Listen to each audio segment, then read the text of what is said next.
Jasad terbakar di Pamekasan ternyata korban pembunuhan. Terkuak pelakunya Pak Sutri.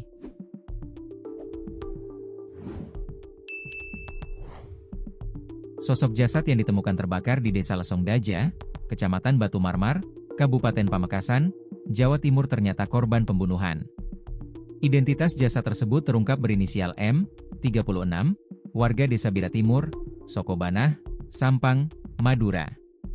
Terungkapnya identitas jasad yang terbakar itu membongkar sosok pelaku pembunuhan yang belakangan diketahui pasangan suami istri, Pak Sutri, inisial N suami dan Sa istri. Terbongkarnya kasus pembunuhan di Sampang, Madura ini setelah warga geger dengan penemuan jasad terbakar pada Kamis, 6 November 2025. Tak hanya jasad, juga ditemukan mobil Daihatsu Sigra putih dengan nomor polisi M1798NR di lokasi. Lokasi penemuan jasad cukup jauh dari pemukiman sehingga api baru terlihat setelah membesar. Jarak rumah korban ke lokasi kejadian sekitar 20 km dan masih berada di Pulau Madura. Jenazah sempat divisum di RSUD Smar Pamekasan, sebelum diserahkan ke keluarga untuk dimakamkan. Tak berselang lama setelah penemuan jasad, dua pelaku diamankan yakni N dan Sa. Mereka merupakan pasangan suami istri, Pak Sutri, asal Sampang. Kasat Reskrim Polres Pamekasan, AKP Doni Setiawan, menerangkan jasad korban dibakar untuk menghilangkan jejak kasus pembunuhan.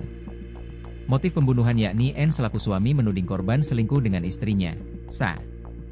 N menyuruh Sa untuk mengajak korban ke kebun sepi.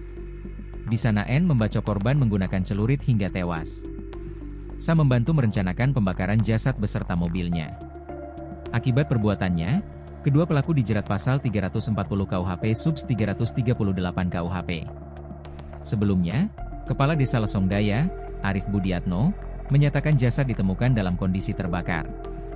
Petugas kepolisian kemudian melakukan olah tempat kejadian perkara, TKP, dan mengevakuasi jasad. Arif memastikan korban bukan warganya karena tak ada laporan warga hilang.